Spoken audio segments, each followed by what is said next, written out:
The starting point for fearing God is to treat Him like God. Someone just raised a question. How is it that we know more of God than Job did, yet we still can't fear God?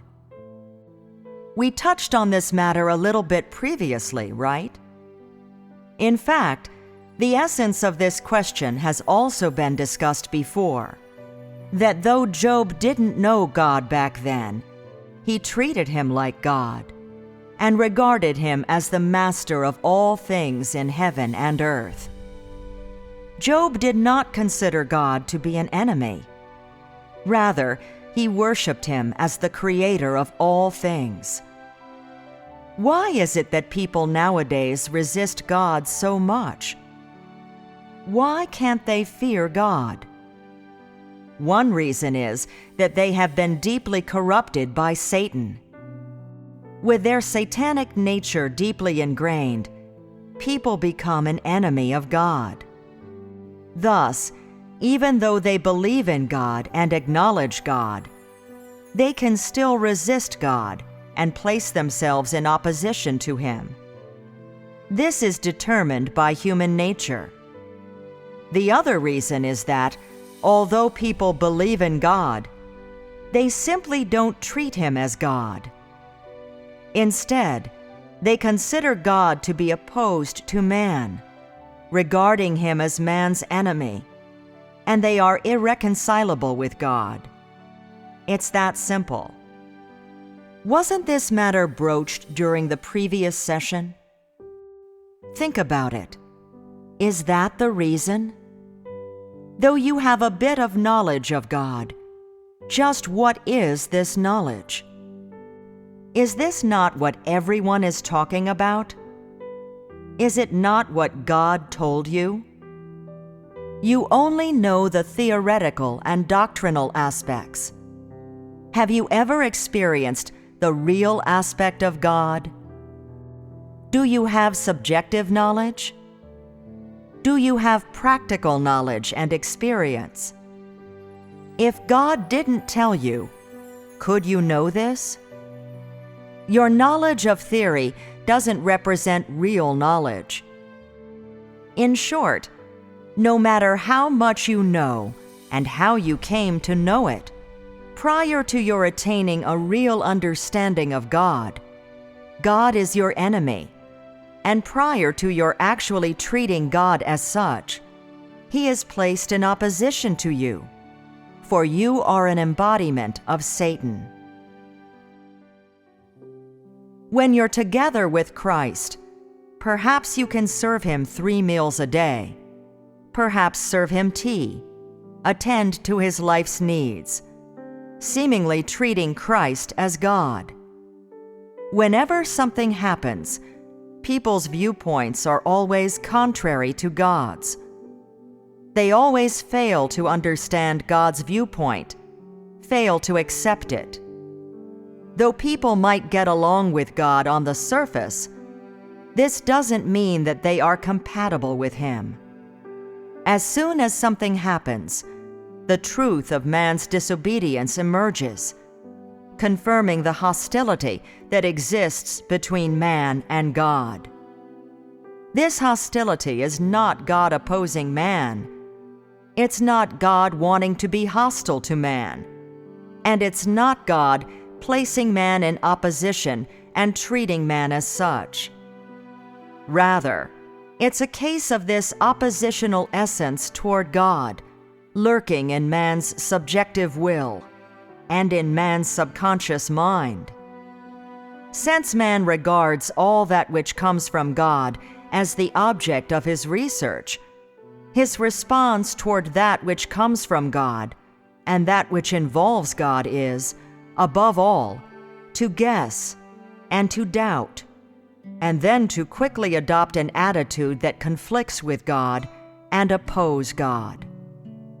After that, man will take these passive moods and dispute God or contest God, even to the point where he'll doubt whether this kind of God is worth him following.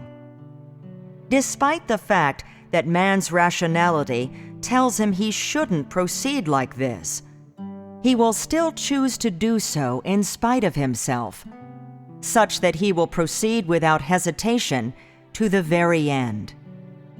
For example, what is the first reaction of some people when they hear some rumor or slander about God? Their first reaction is, "I don't know if this rumor is true or not, whether it exists or not, so I'll wait and see."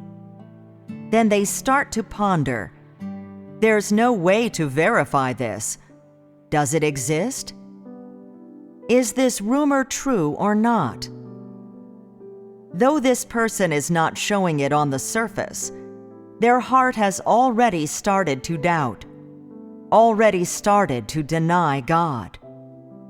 What is the essence of this kind of attitude, this kind of viewpoint? Is it not betrayal? Before they are faced with a matter, you can't see what this person's viewpoint is. It seems like they don't conflict with God, like they don't regard God as an enemy. However, as soon as they're faced with it, they immediately stand with Satan and oppose God. What does this suggest? It suggests that man and God are opposed. It's not that God regards man as an enemy, but that the very essence of man itself is hostile toward God. Regardless of how long someone follows God, how much they pay, regardless of how someone praises God, how they keep themselves from resisting God, even urging themselves to love God, they can never manage to treat God as God. Is this not determined by man's essence? If you treat him as God, you truly believe that he is God, can you still have any doubt toward him?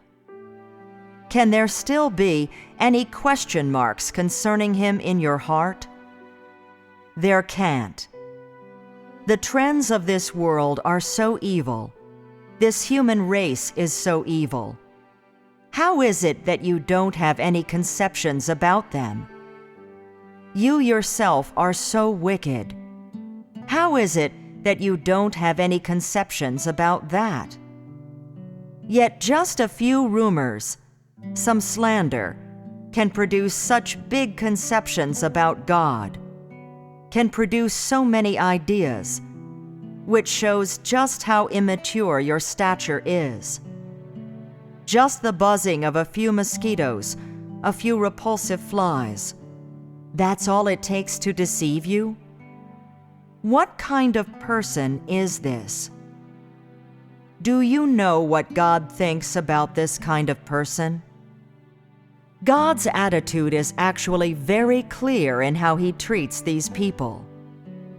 It's only that God's treatment of these people is to give them the cold shoulder. His attitude is to not pay any attention to them and to not be serious with these ignorant people. Why is that?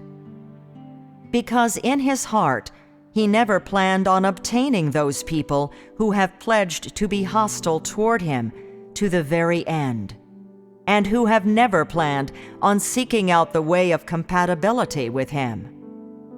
Perhaps these words I have spoken hurt a few people. Well, are you willing to always let me hurt you like this? Regardless of whether you're willing or not, everything I say is the truth. If I always hurt you like this, always expose your scars, will it affect the lofty image of God in your hearts? It won't. I agree that it won't, for there simply is no God in your hearts. The lofty God that inhabits your hearts, the one you strongly defend and protect, simply isn't God. Rather, it's a figment of man's imagination. It simply does not exist. So it's all the better that I expose the answer to this riddle. Is this not the whole truth? The real God is not the imaginings of man. I hope you can all face this reality, and it will help in your knowledge of God.